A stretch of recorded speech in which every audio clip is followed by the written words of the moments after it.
Welcome to the third episode of Shazpod. Today we are going to be talking about away from the esports side of things and more towards the gameplay once again. Joining me we have Greth. Yay. Joni again. Hello. And again, there is Nosaurus. Hi guys.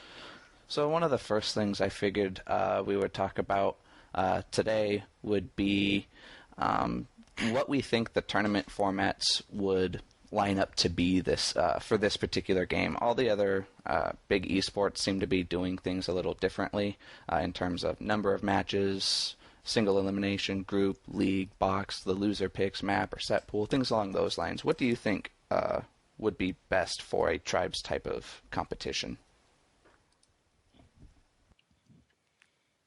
Take it away, anyone. Not sure. It really depends on the match length. At the moment, where the match length is really limited to like half an hour, including overtime. So that leaves sort of a maximum match length of an hour and a half.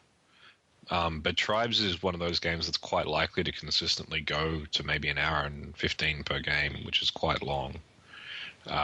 So really like a best of three is the longest the format I'd expect. As far as tournament formats, single elimination is probably the simplest, and because it's going to be quite a long game length per game, it's probably the shortest as far as just actually getting the games out on time is concerned. I mean, double elim takes a lot more games. You might say you have like a best of three, single elim. Best of three for the winners bracket, and then drop down to best of one for the losers bracket if you did a double elim.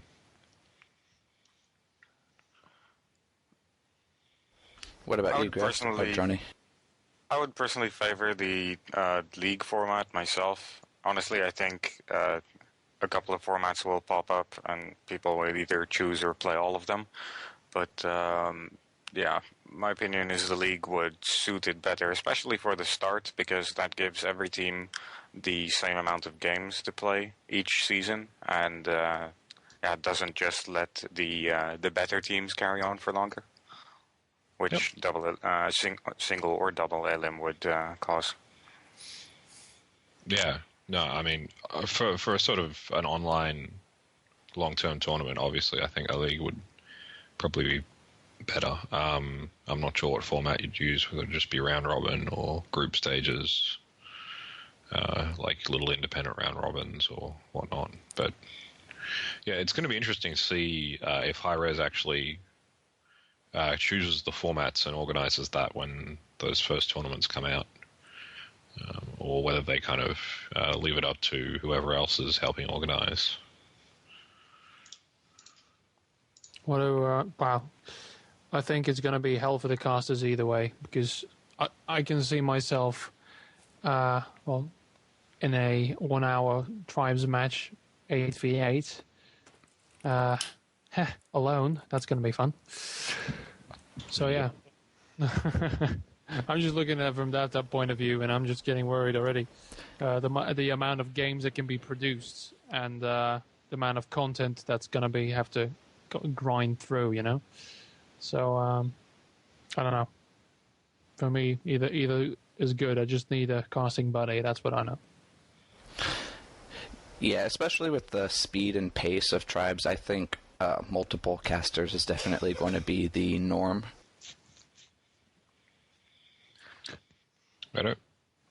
Yeah, I'd say so.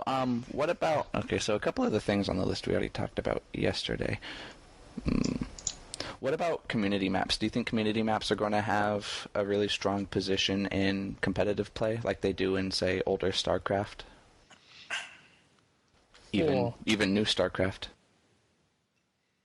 Well, honestly, I think community maps are something... First of all, we don't get to decide if they will have influence, but if Hi-Rez allows the creation of community maps, then they will definitely have a big impact. Yeah, that's the main thing. People are always itching to make content, and the more gets made, the more chances there are for something beautiful to be in there. Probably, maybe even better than the default ones. So why not add it? But that's all up to high-res, at least the first step. Yeah, because I think for tribes, maps are almost going to act the same as in StarCraft, because basically the maps will, in a way, influence the metagame and what kind of tactics will be able to be used. And with what Blizzard has done with, for instance, the map of Tal'Darim Altar, which was community made and then altered by Blizzard to conform to their standard, whereas community-run tournaments have been using a lot of community-made maps that are veering away from what the developers want. So there's going to be a tug-of-war between the two, like the map makers. And I don't know, right, that if they're looking more to the League of Legends type of format, where there's now 2 maps or something that are being played competitively, that high-res is just going to clamp down on it and say, listen, because there are going to be a lot of high hills, a lot of deep valleys, and a lot of big bases or whatever you want, right? If community map makers get their hands on it, because they're going to be tribes map makers. You know, they're not going to be Call of Duty map makers, even if those exist still, you know? So, yeah, it's going to be really, really cool to see what Hi-Rez says about that, because they're still debating it heavily, because they haven't said a word about it. They have said that they are looking into it, which is a Blizzard type of soon, you know? It was definitely a very, we'll see about that sort of response that I've seen on the forums. Well, I definitely think if you're going to let one sort of thing be developed and slightly controlled by the community rather than the developer, the maps is the best way of doing that, and trying to work around some kind of testing regime for maps that the community comes up with, and the best and the most accepted ones being moved into the official ladder, because the main difference between TA and say StarCraft is Hi-Rez really controls the everyone logs in through their servers. They control all the ladders. It's a lot harder to play tournaments without their consent. At this stage, I suppose they will be releasing private servers and whatnot, so it might not remain a problem. But at the moment. Private servers, yes, but we'll always have to connect through their login server, because that's the backbone of this free-to-play system. So they'll be able to control what maps get published, for example. Well, look at Team Fortress 2. Team Fortress 2 is a free-to-play game nowadays, and it still has freely moddable maps. You can make whatever map you want and run it on a server. So we still have... all possibilities are open. Yep. Yeah, no, definitely. If we get a map tool, then people are going to make maps, and they'll probably be as good, if not better, than well, it's not so much that they'll be better. It's just the community has a lot more incentive to make a lot of maps than Hi-Rez does, because maps take quite some time to build. And if they can spend their developer time on other things, and let the community do the maps, I'm sure they're going to be happy with that. Indeed. Yeah. And even if they would put some form of control into it, where you have to submit maps you made with the tool and they decide which ones get in or not, that would still be a huge benefit to the community. Yeah, and the Himalaya map will be submitted every week, twice.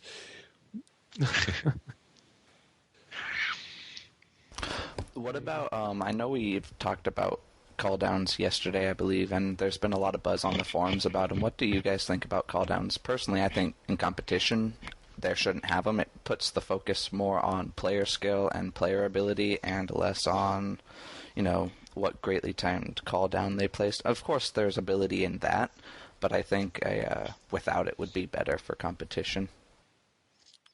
Well, can I just cut in there, because there's going to be, for all the competitive things, like the call downs, things that are already in the game, similar to what buildings will be destructible, those call downs will be directly connected to the amount of credits. And that discussion's still going. It's kind of fell silent in the forums, but that poll's still up there, like, you want a fixed income, what do you want increased by merits? It's going to tie directly into that. and sort of like will probably allow you to determine the price of those cooldowns as well. And that's going to completely change the way they're being used, because I don't think Orbital Strike is going to make it into competitive scene. I don't know. Or it's going to cost you at least 2 strikes or something, because It if does. It's to be It balanced. does cost you 3 strikes. 3 Yeah, strikes. but you can More alter than 3 those strikes. numbers to Yeah, make that's it viable for competition. I don't know. Maybe give it a 500 credit cost, and we'll have a jolly good time. Remember that I think it's fairly well established that in competition, the credit pool will be a team credit pool, not an individual credit pool. So all money will be kind of used strategically by the team rather than as an individual, sort of like, hey, look, I killed a whole bunch of people, now I can blow something up. So all funds will be split between upgrading the base, buying vehicles for the team, and making cooldowns like I talked about yesterday. So in that context, having cooldowns becomes a lot more, it's like less of a sort of individual person trying to exploit the mechanic, and it's more a team strategy to use those rather than anything else. And like people have said, like an orbital strike's fine. It costs so much money, even if you tweak it down or tweak it up, but it can be balanced. Even if it's completely what you'd say overpowered, like it kills everyone under it and whatnot. So long as it's prohibitively expensive and it forces you to weaken either your vehicle lineup or your base to get that, then that's a choice you make. And it's quite possible and quite likely that that could be balanced in a competitive circuit. Even if people don't like it, it could still be balanced. Yeah. Yeah, that does, put a different look on it that way. When you're thinking about cost versus benefit between that and other aspects of your base or team composition. Oh, we should also add that we're getting a bit of a skewered view now with the credit earning rates that good players get in public servers. I don't think we'll get anywhere near the kill and assist numbers you get in a public server in a competitive match. So credit earning, even team-wide, will be many times slower than in a public. And vehicles, cooldowns, etc. will be more valuable. Yeah, except of course if team working as intended is playing, because we destroy our enemies, and there will be at least 4 orbital cooldowns every round. There you go. So you like that, Johnny? You like that product placement that I just did there? Yeah, I do.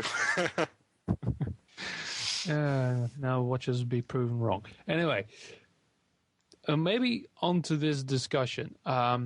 What should be the 5th cooldown? Or 6th I've been or 7th. really thinking about this 8th. one. Do we know what the 4th one is? Because they've said that there are 4. There is they haven't no- implemented 4.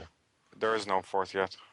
Yes. So But there is well, a 4th button, but they don't Yeah. have it filled yet. they don't have it filled yet. I'm not sure. I mean, there's plenty of different things you could do. You could do like a cooldown, like if they implement fixed spawns for competitive play, you could bring down a cooldown spawning point. You could bring in like a cooldown. That's a nice idea, actually. Give, for example, just spitballing here, give every team at the start of a competitive match 2 call-down spawns that are maybe indestructible, maybe not, to put down and pretty much choose where you spawn instead of spawning in the default places. Oh, that would be cool. Like have the Kappas spawn up the hill on Katabatic, for instance, or something. Yeah, another option I think would be neat to see for the 4th call down would maybe be like a call down turret. Yep. That would be really fun. Yeah. I was Or Or like thinking about a teleporting. cooldown, I can see people like a making stealth generator. Ooh. There's So you just, something non-offensive would be interesting, because I can imagine if you can call down turrets, then everyone calls down 1 turret in a row on midfield, and you have the Wall of China. Uh-oh, yeah, that would be an issue. Yeah. That comes down to the issue of cost. It depends on, especially in Yeah, pub it's all play. cost, of Yeah, course. in pub play, you're completely correct. I can see that getting abused by 4 people who want to just mess around, and that can go a long way. But in competitive play, a call down turret would, again, like you were saying with some of the other things, far less effective. Yeah, it could be cool but the thing is with a cooldown turret, it will allow a situation where the enemy team will have to just switch to, I don't know, to juggernauts, for instance, let's say, to kill the turret and just get rid of it as a bit of a diversion, and then just see the kappa fly off into the distance. But yeah. One of the things That spawn point idea I really like, because then you can really say, okay, we're going to play defensive this round, or we're going to go way up in the hills and forget about the generator because it's so important to us. I talked about another idea quite a long time ago. I got a kind of mixed review, but having one of the cooldowns be like a beacon. I don't know if you remember in the original Tribes that you could like use the targeting laser to put on lock points for mortars and missiles and whatnot, but cooldown like a little flare point that people with mortars or arc weapons can use to auto range that point. I would personally rather just have the targeting laser brought back in. It is so useful for offense, and it, again, brings a team play level back into it that is missing from a lot of games, I think. The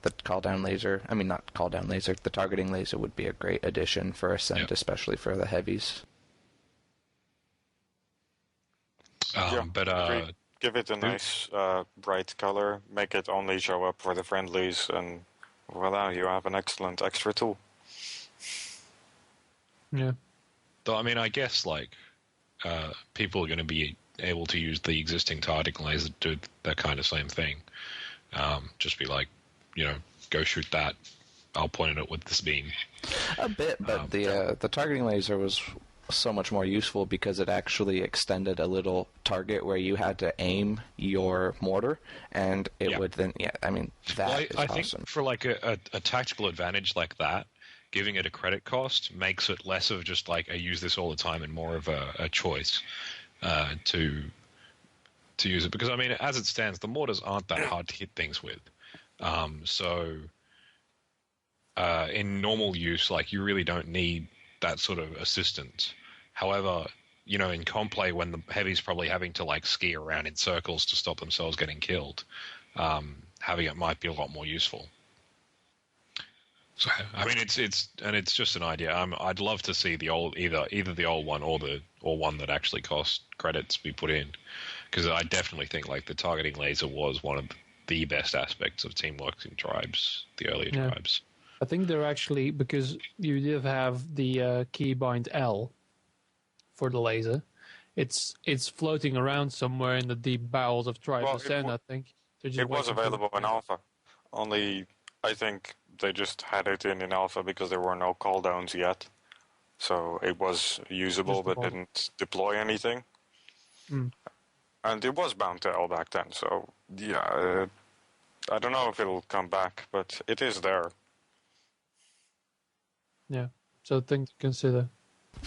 Should we move on to patch notes now? Yeah, we have to, don't we? Yeah, it is pretty much accepted. Okay, so let's enter us off with a disclaimer. We do understand that these patch notes were a little bit rushed, so there's probably quite a bit missing that we would have really liked to see, not just us, but in terms of the most community, considering the torch and pitchfork that has happened since the latest patch. Nevertheless, right here we go. Why do you think that they just completely missed things that have been a very big point, like the Raider SMG having 0 spread?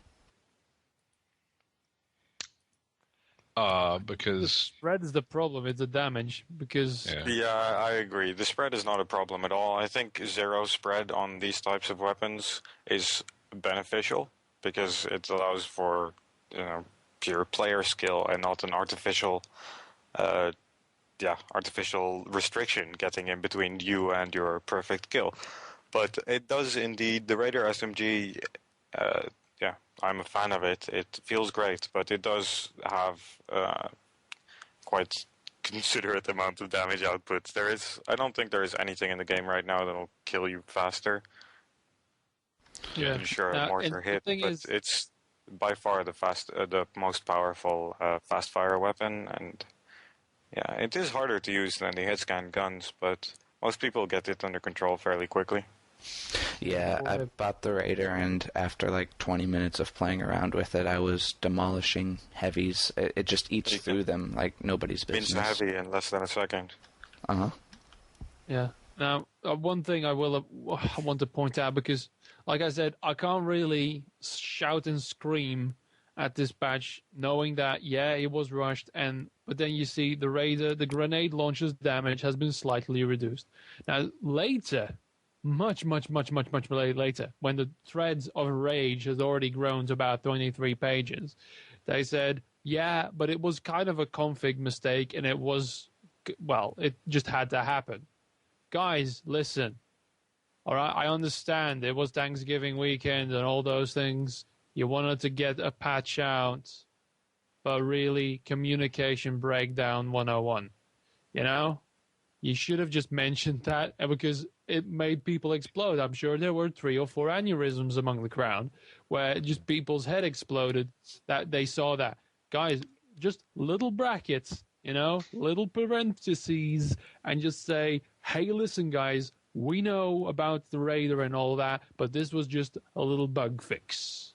Or even better, just include the damage nerf. Just say we fixed some minor bugs with the grenade launcher, and don't even say what you did. The damage. Maybe it was about, I don't know, maybe 30 damage or something was wrong there, or it was, I don't know, but just don't leave it like that.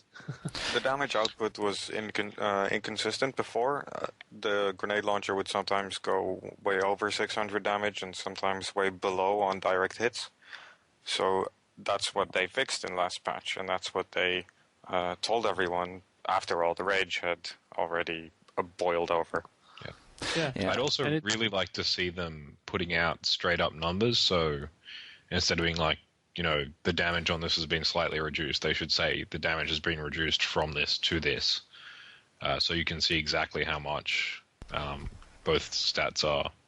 And I'd also like to see, with every little, all the notes in the patch notes, some kind of justification as to why we're doing that. It's this has been reduced to slightly decrease the power of the Raider. This has been increased to slightly increase the viability of this weapon in X circumstances.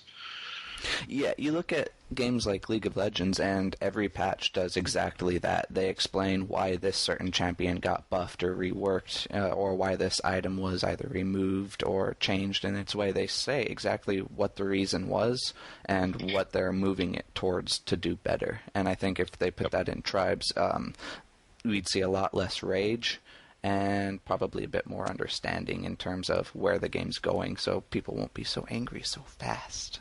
Yeah, because the thing they did is, because I believe it was Stu who said, listen, guys, again, 2 seconds later, really, but it was already 23 pages later, where I said, listen, this wasn't supposed to be a balance patch.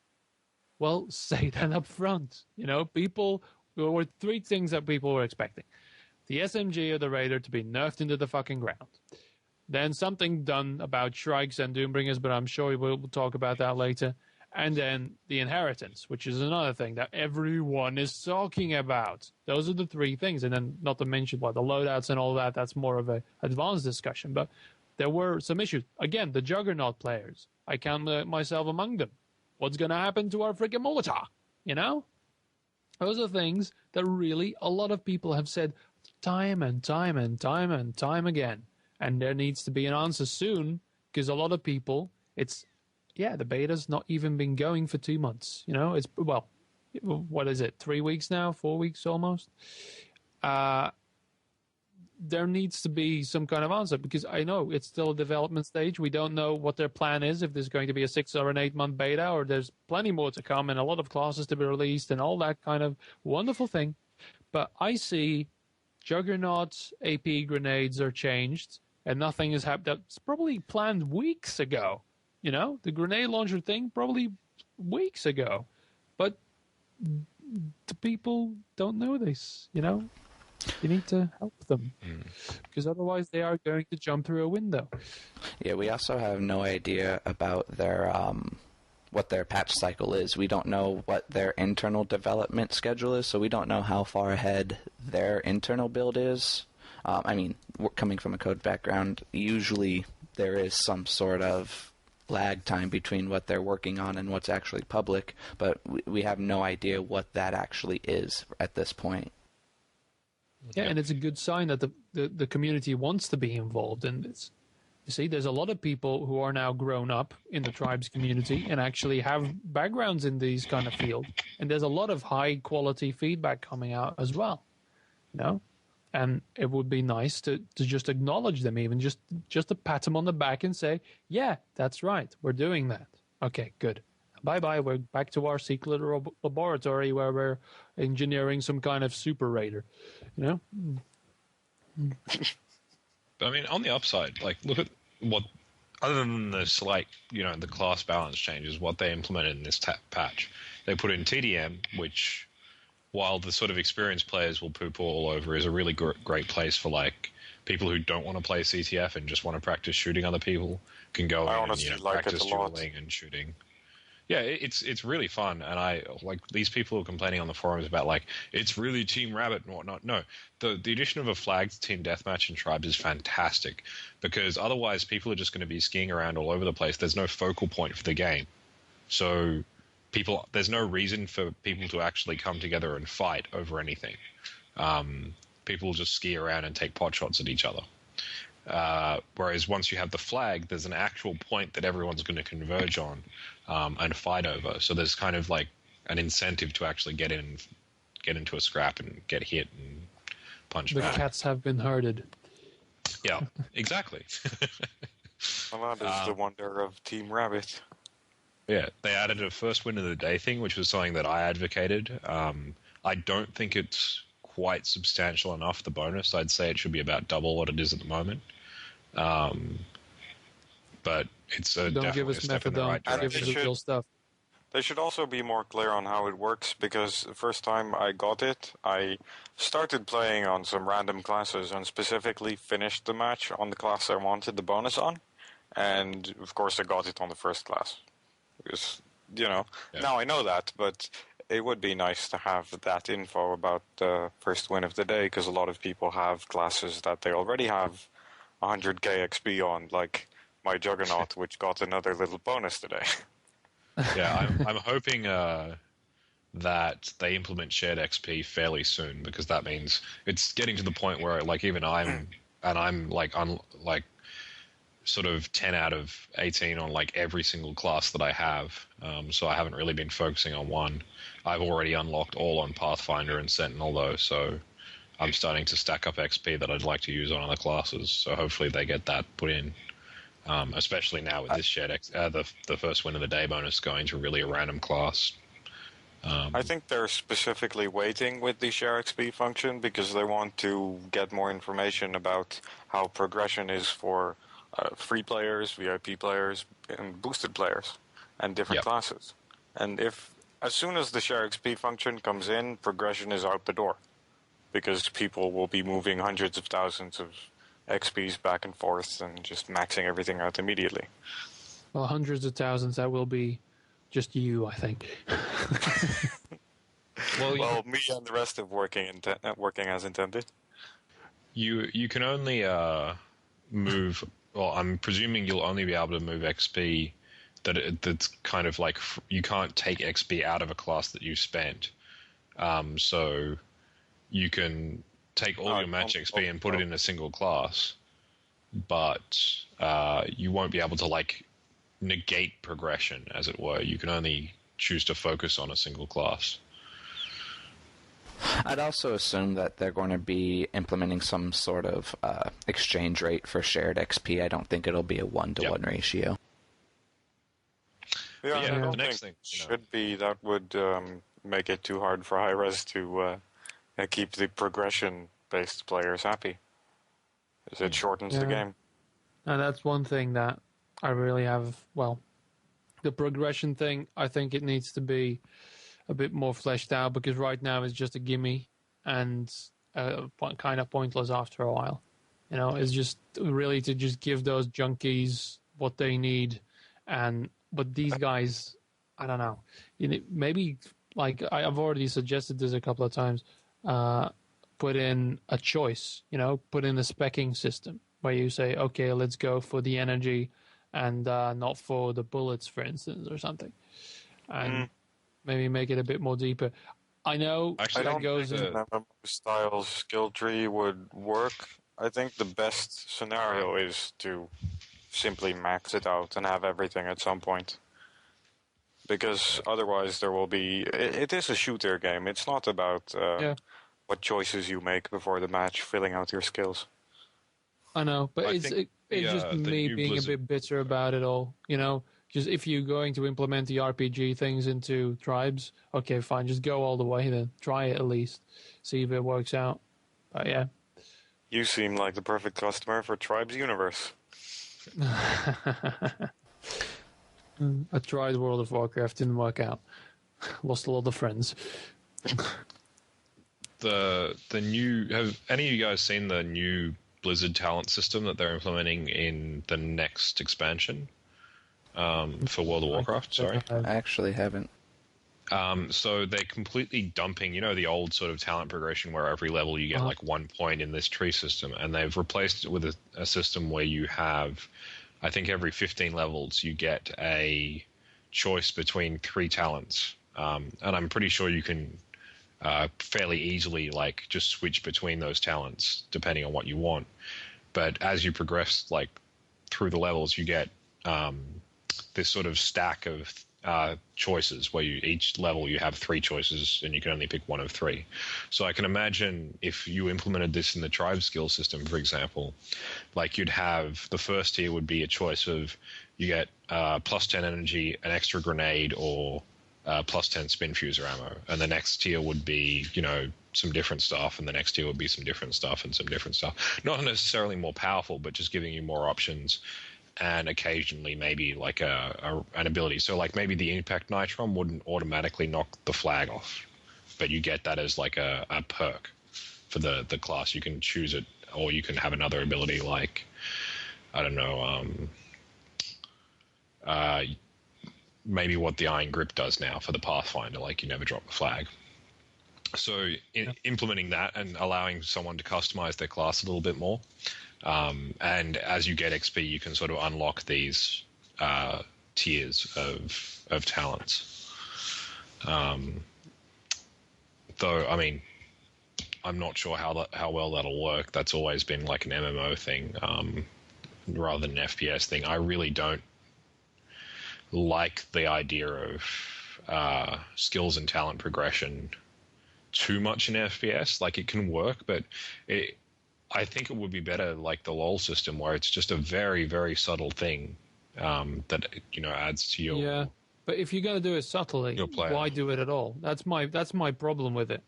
It's either A or B. I'm kind of black and white in that respect. It's like, all right, you're going to do this, but is it really that easy? Is it really that easy to get people to play a game just to fill all in, just to get all of those OCD guys in, and just so they can click all the buttons and they're all nicely filled? Yes, because that's what they enjoy. I mean, why not have it if it's going to get a lot more players?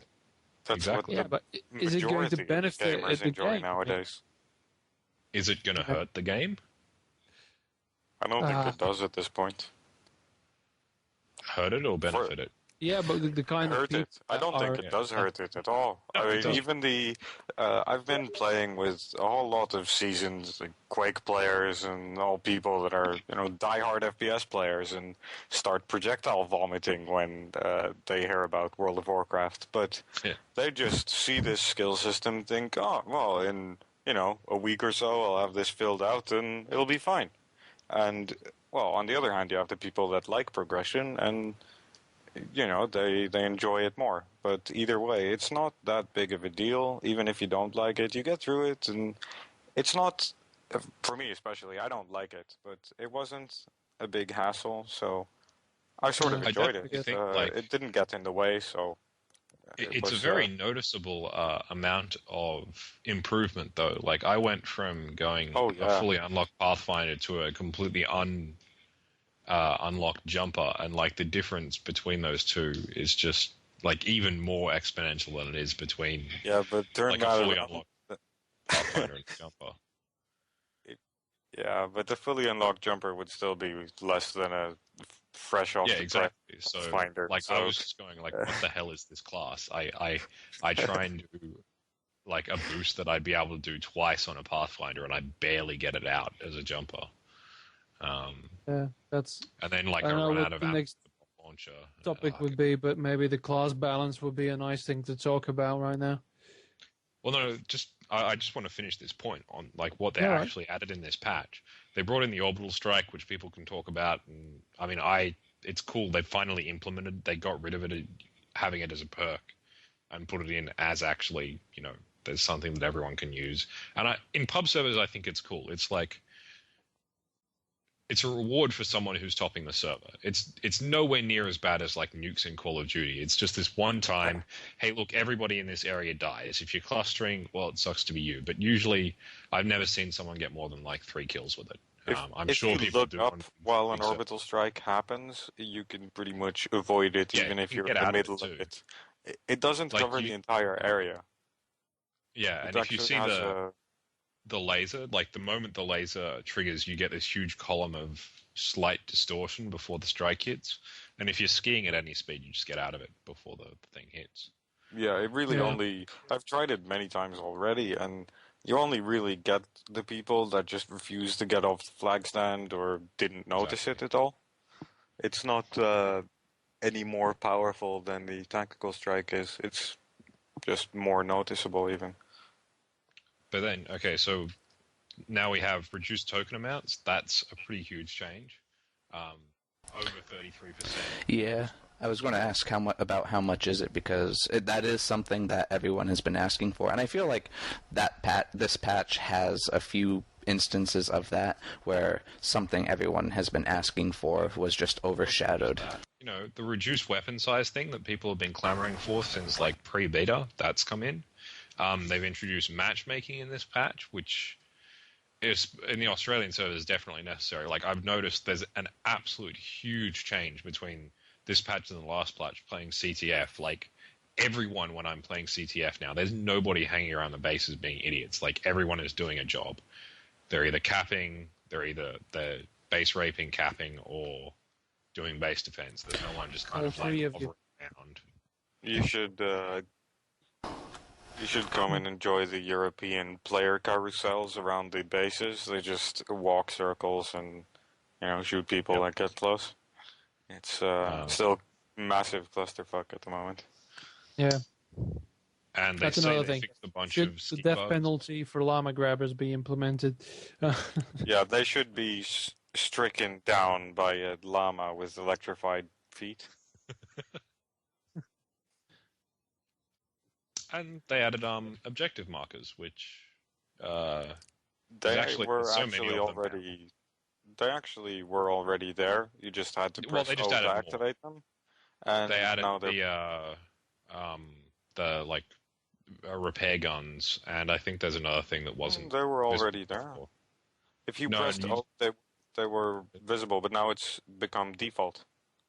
No. Like they've added more of them. It used to only show you like your turrets, like turret sensor generator, inventory stations, flag. But now there's a bunch of other stuff that gets shown up as well. Like specifically, you get all your repair guns. Like it has icons for those. I'm pretty sure there's some other stuff as well. Like your vehicle. I instantly turn it off though because it's too much information right now. It just clutters up the screen. There's a lot of stuff now, and it clutters a lot. Especially on that crossfire. Didn't know, even though they were there or what they were. How many times in a server I had to say, only technician can repair? No. There's repair guns in the base. Repair guns. Yeah, you need to. Oh god. There's a box that's glowing red. Okay, good. Now press G. My gun is gone. Yes. Bam, he gets killed. Right, let's try this again. It's a harsh learning experience for the new guys. Yeah. So I mean, in all, this patch was it's more of a content delivery patch than a balance patch. Like, they added a whole bunch of stuff we've been asking for quite some time. Yeah, only the And the blinding balance rage about changes the seem balance. just secondary, Yeah. really. And they finally made the Brood match up to the Juggernaut with the fancy new disco nades. Yeah. I call them Pink Floyd grenades. I absolutely love those things. I mean, they make people that get caught in them feel bad about themselves. It's like I've bounced many a technician into the endless pit of doom because of that grenade, or they even just decide to suicide because they're stuck in between two of those things, and they're like, "Well, I'm done for." It's the perfect area denial tool, really. It makes the brutes better at denying indoor areas than the Juggernaut. I feel like it gives them a lot more of a specific purpose than what they had before. It's the only reason I hadn't bought the Brute previous to this is because I didn't feel it was different enough, but now I definitely feel like he has that edge. Yeah, indeed. Yeah, it was weird. But out of principle, okay, I like the nades. I've been playing the Brood. I've been upping the suicide rates in technicians throughout the serve. But it is another element of randomness. I've hit people twice. I've hit people 3 times. I've even had an unlucky heavy that was completely destroyed by a single nade. Don't know why. I'm pretty sure those lasers that come from the middle rotate around the center clockwise. So it's not random. It's just a clockwise rotating laser output. But it's random enough. Like I said, it's out of principle. The amount of damage you do is pretty random, yes. But that's because people get knocked all over the place, and it depends on how the environment is and how close the ceiling is, for example. Yep. Yeah. I don't mind that. Like, you can't guarantee like everything in a shooting game. Throw 3 of them in a hallway, for example, the main entrance of Katabatic, and everyone that goes through just gets fried. Yeah. There is no saying, you can't guarantee everything, because then there's no chance aspect the chance aspect is still there in terms of hits, but sometimes it's good to have that, okay, he threw the grenade, now what's it going to do for a spectator type of like a long bomb sort of play on a football match. And it also means you get those like beautiful shot of a lifetime videos where someone like randomly throws a knife just into the air for the hell of it, and then 30 seconds later gets a kill because it bounced off a plane somewhere on the map and hit a guy like camping behind. I mean, I'm sure you've seen this sort of. Oh yeah. He's playing Call of Duty Modern Warfare 2. Get him! Where one of my favorites was a Halo one where a guy chucks a grenade into an elevator and it gets chucked across the map and lands on like a guy who's sitting behind a wall on the other side of the map, and sticks to him. It's like, what? It's got to be the most confusing kill cam ever. Yeah, exactly. I've had a couple of shots like that, but with mortars, that I shot one at random, and about 3 weeks later, I suddenly get a kill credit for someone who just killed himself. And apparently, I had hit a capper or a chaser, and he'd been scooted off into the distance by the impulse of my explosion, not killed, of course, because it's a mortar. And he just splattered into the out-of-bounds grid, and I got a 900 and something kill after that, which was very confusing for everyone. Because that was what I was going to say. Out of principle, I protest against the disco nades being random, but they aren't, cue laughter, as random as my freaking mortar hits. Oh man, so well, that's more down to you than the mortars, I'm afraid. Oh snaps! No, there was an issue with those hitboxes on that damn thing. It probably will have to do with the fact that pings on the servers are still over 100 for everyone, which is also something rather weird. Because I think when we go to actually having 50 or 40 or maybe even, pray for it, 30 ping, that we will miss everything for the next 3 days. Because the lag compensation is working a lot harder than you think it is. I regularly have 30 ping, but yes, indeed, the servers are under a lot of strain lately. Yeah. And it's been going up. Today, for example, it played half the day on 100 ping. I live, 200 miles from the server? Yeah. Yeah.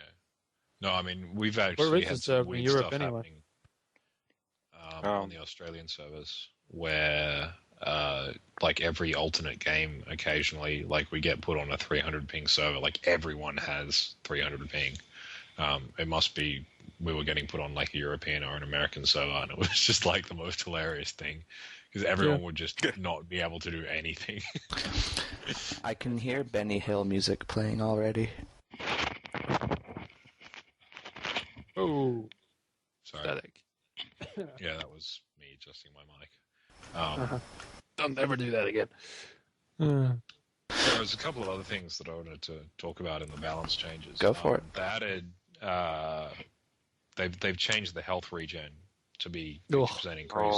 And did we talk about this yesterday? Because I really feel that's not a good change. It's like Me neither. Ugh. the issue is, and I'm pretty sure why they added that was again because the stuff I was talking about yesterday, where noobs just bounce around each other and miss a lot, and regen kicks in halfway through the duel. So they're increasing regen so that doesn't happen. That's not the problem. The problem is they can't hit each other. And now, because they've done that, there's very little chance of someone being able to do a cap run where The they game can is now a disjump lot and start less the run. forgiving. Yeah, you can't really do like a base-to-base run as a heavy and like do a couple of disjumps to get started and regenerate by the time you get to the enemy base.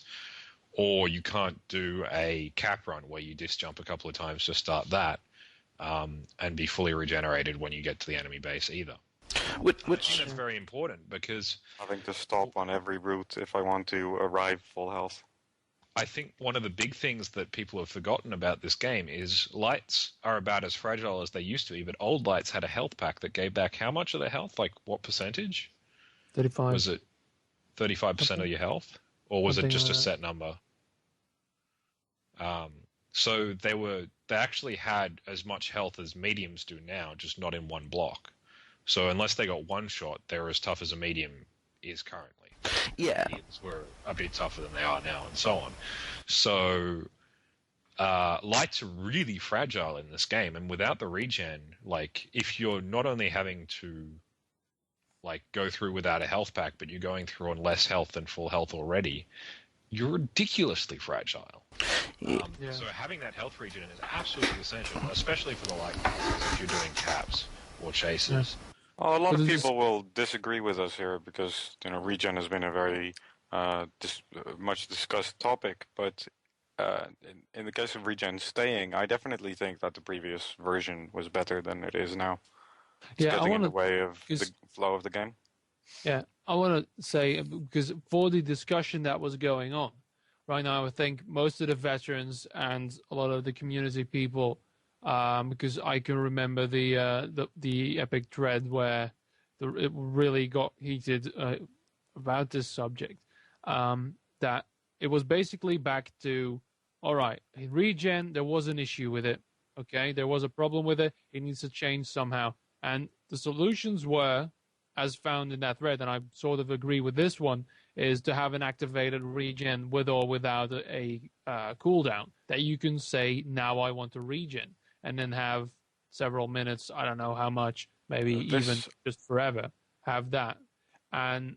Or just bring the health back, which I don't really like as much as just the active regen that you can just activate. But this is, nobody asked for what they just did now. Is the thing that nobody had mentioned or even considered. I also don't think they intended to slow down the game with this regen slowdown. They intended for people to more easily finish their duels and accidentally messed with the flow of the game. Yeah, it's heavies are now nailed to the ground. I mean, brutes, juggernauts, or Doombringer can't, but those guys, I have to skate. Sorry, I say skate. I'm so sorry. Ski across the map at 100 or sometimes 120 off the hill you spawn at. But on dry dock, for instance, you're just standing there going, all right, fine. I spawned at the tower. I guess I'll just stay here then. Yeah, it's like they only got half the problem, it seems. Because, yes, a lot of people were complaining about regen, so they made it longer, which wasn't exactly the issue. They didn't look at the ways to fix it, such as the activatable or the health kits or things like that. I mean, they're trying. The discussion was regen, yay or nay, not whether to make regen tougher to complete or longer. To completely change the system that was in place. Yeah, I honestly think that regen, as it was pretty much the perfect implementation of a regen that automatically kicks in. Yeah, but the issue was because the discussion started around the time at the random time, and that you could not say when that would happen, because it could be really advantageous to you. You just started a duel, for instance, and bam, you haven't hit each other yet, so you start regenerating from your previous fight, or the other way around. That was the small universe where this was being considered as a problem. Whereas the people who were capping weren't even partaking in the discussion, because they were merely bopping around the map using their disc jumps and whatever, and just flying into the base while regenning or something, because they had timed that out, you know. So, yeah, that's the problem. That fixed timer was the issue, not this. Another thing that the regen change affected is chasing. I find it a lot harder now to effectively accelerate after someone as a Pathfinder and then arrive with enough health to just not get one-shotted by his hit-scan finisher gun. Yeah. And before, you used to be able to use a Nitron, use a disc, and then have enough speed to chase, and by the time you'd reach him, your regen would either just kick in or already have finished, depending on which map and what the distance was. But by now, I find myself having to complete the entire chase sequence without regenning once, even if I don't get hit by enemies along the way. Yep. Yeah, and that situation will be perfectly solved if you have an activated regen, where you are on the top of the hill, you activate your regen, because people have suggested that if you are regenning, you take extra damage or something, because you're not going to be anywhere near your intended target, so that'll be fine. Exactly. You'll never use an activated regen near enemies. It's actually an idea that people got from Global Agenda, Hi-Rez's previous game. And in Global Agenda, you became slower when activated. And this is not an option for tribes, of course, because we love speed. But taking more damage would be an option, or killing your regen and resetting the timer if you get hit. Yeah, exactly. Like just how it is currently. Like if you get hit, your regen stops. Exactly. If you take any damage, you get your stuck regen with stops. the 1 minute timeout or whatever it will be. Yeah. I actually prefer just if you're out of combat for X time, you start regenning. It's a little bit simpler. I really like the original regen. It is indeed very simple and easy to build your game rhythm around. Yeah. So I mean, I think the activated thing could work, but I don't see there's a need to change that. I just think that the way it currently works, the current times are too long, and the regen cycle. I don't mind having the duration take a bit longer, but just the kick-in time is, I think, a bit excessive. Now, we're getting fairly close to our time limit. I just wanted to finish with my own rant of the day, because I don't actually rant that often. But there's one change in particular that people have been bitching about a lot on the forums, which is the heavy AP grenade damage being increased for the Juggernaut. Now, people are saying, well, this grenade already one-shots you, so why the hell does it need a damage buff? And it seems a fairly logical complaint, but it's indicative of forum goers' mindsets that they don't really think about it. They see a change and go, well, that makes no sense. Of course it doesn't make sense, because you haven't thought about it for more than about 2 seconds. If it already insta-gives lights and mediums, and they're increasing the damage to players, there's obviously only one target this has. They're obviously trying to make the grenade better against heavies. And I've just seen threads of 50 people going why are you making this grenade? It already insta-gives us blah, blah, blah. They're not talking about what the change is. I'd be perfectly happy if there was this huge thread debating is this necessary? Like, do we need to buff the Juggernaut's grenade damage against heavies, which is obviously the intended target?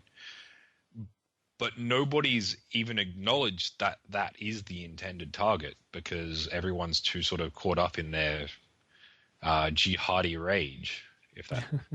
And it's just very frustrating that I really like listening to community feedback and what people think about stuff. What I don't like is when they don't even think about what a change is supposed to do, and almost like deliberately ignore what it's supposed to do and bitch about something that's completely irrelevant. Yeah. So, to all you people on the forums, shut the fuck up and think about what you're posting. Enter high-res. Little messages like, we did this to combat heavies. Done. On their side, that is obviously something they could do a lot better to ensure this kind of constant, just like, irrelevant. And that would have saved the forum many nerd rages. I mean, relevant whining is fine. I'm totally happy with people bitching about stuff that the developer's doing and is actually intending to do.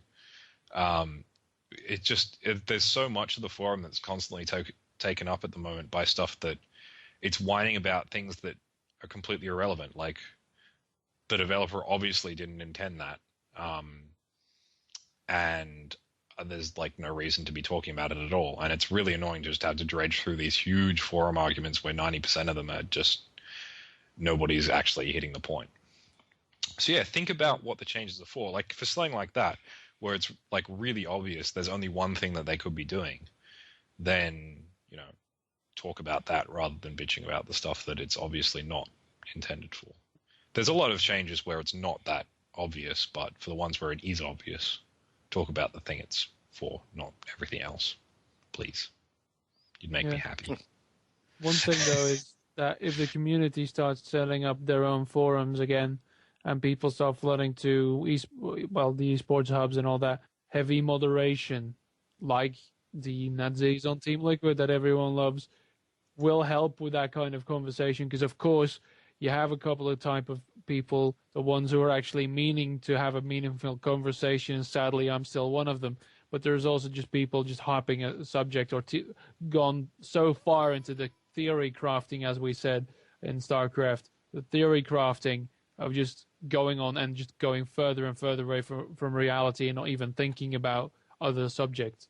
And that's the thing that, there is moderation on these forums, of course, but there's only so many developers, and it's going to get a lot worse with a lot more people going to go on those forums because it's really hard to make out what the hell people are saying and all the threads that are popping up every 2 seconds.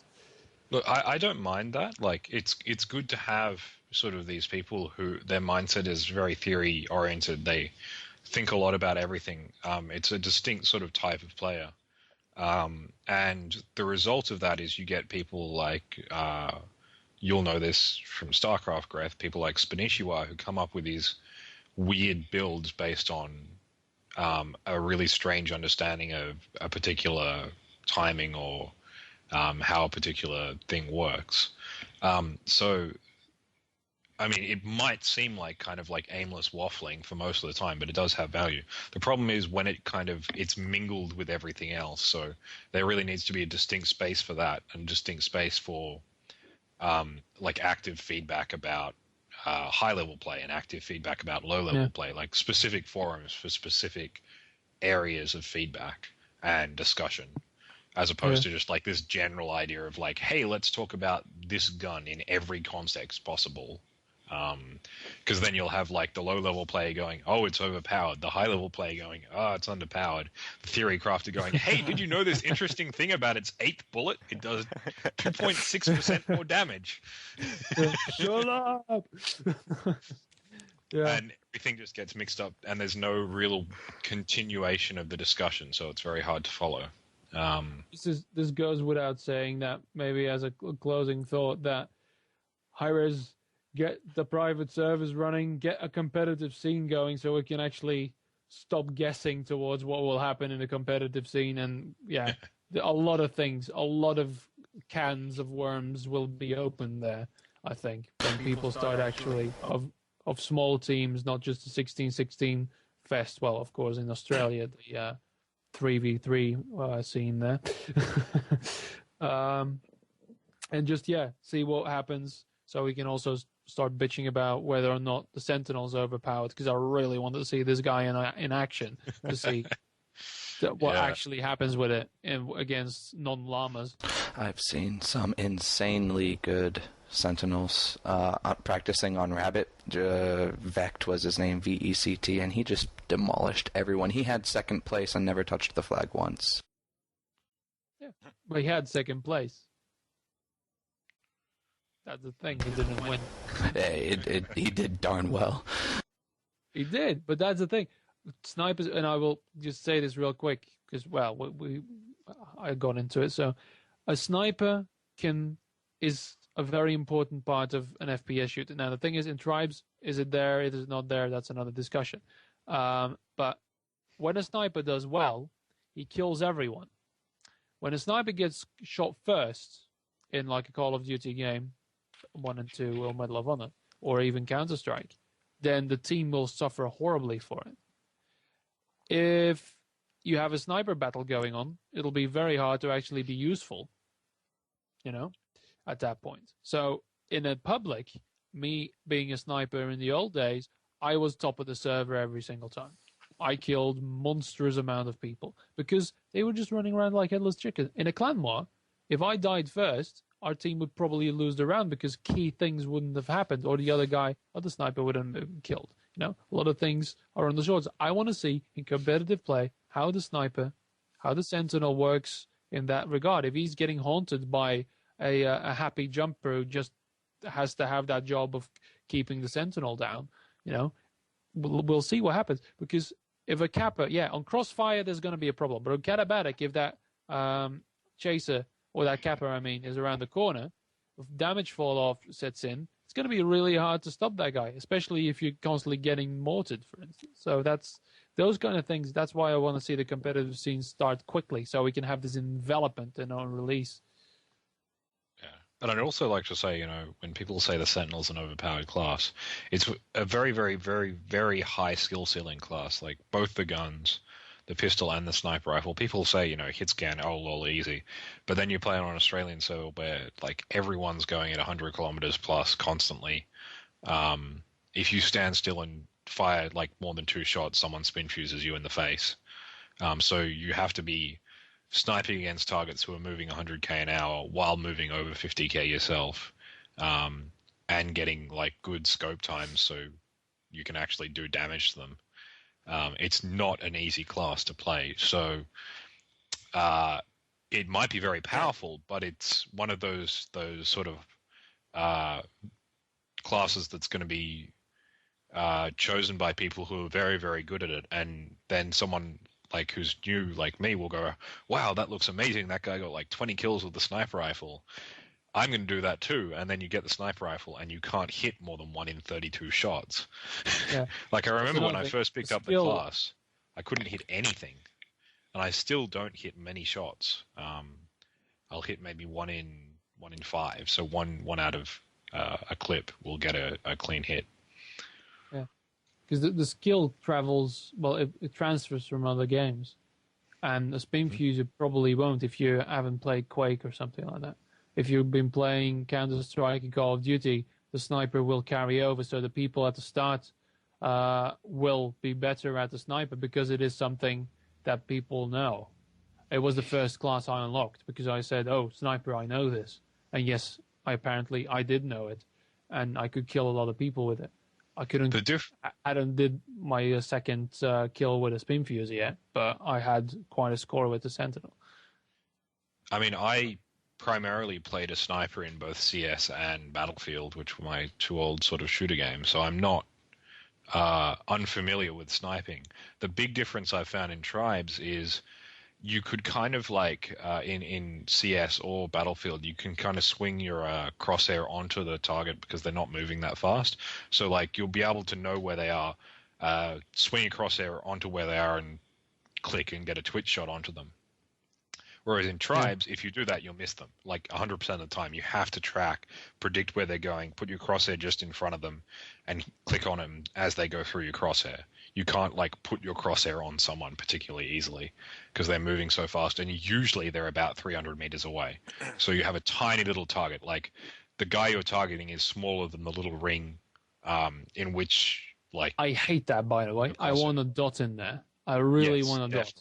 I think the biggest change they could do to buff the sniper and make it a little bit more interesting is a hair crosshair rather than that clunky, like, I can't actually see my target because the crosshair is bigger than the target. Yeah. It's a tiny little dot. An actual buff, I don't think it needs, but it's already fairly similar to how the sniper in Team Fortress 2 was built. Where it was out of the ordinary. Of course, it's a hit-scan sniper rifle, so people from Call of Duty, Battlefield, etc. feel at home with it. But it has a charge time, and you have to stay on the move. Like all tribes classes, when you stand still, you get fried. So, indeed, the skill level or the skill ceiling on it is gigantic, but. Yeah, we're already having such an immense influx of players from all the modern shooter games that I think we're going to have plenty Sentinels that are going to completely break the class. Because it is the only class at the moment in tribes that will, if that person has an endless amount of skill, it would kill anyone within reach. If you never miss, it's going to be a game breaker. Yep. Yeah. We're going to have to contend with people that have 60% railgun accuracy in Quake. And those, I'm afraid of what the Quakers are going to do to hit-scan weapons. Especially the sniper rifle, because it requires that single twitch reflex. There'll always be people with specialities, and if that becomes an issue, there's plenty of ways of dealing with a sniper that the sniper can't deal with, such as shrikes, tanks, grav cycles, heavies. Oh yeah, I think the counter sniping. There's like so many ways of getting rid of a sentinel. Big enough. Yeah, and I think also the damage potential is a bit limited compared to other games because you have the charge time. Only for lights, I can see a perk coming for lights to actually reduce damage from snipers, to give them an extra shot. But then again, if you do that, there might actually be a solution in the form of a capper goes for the flag, then gives the flag to a medium and ends the run, for instance. The capper is never going to be alone. So there's a lot of... So let's leave the Sentinel alone for a second, see how it plays out, and then we can patch it. Because I said this in yesterday's cast as well. Don't patch a problem immediately. Just see how it plays out and see the opinions about it, and then you can act. I would say that is a good ending point for today's podcast. Thanks, everyone, for coming along. And I would definitely like to say send in more questions to shazpodcast@gmail.com. Thanks for the comments. Thanks for the suggestions.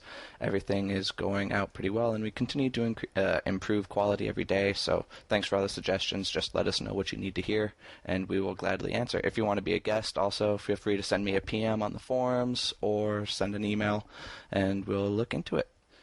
Anyone want to say goodbye? See ya. No. I do. Ciao.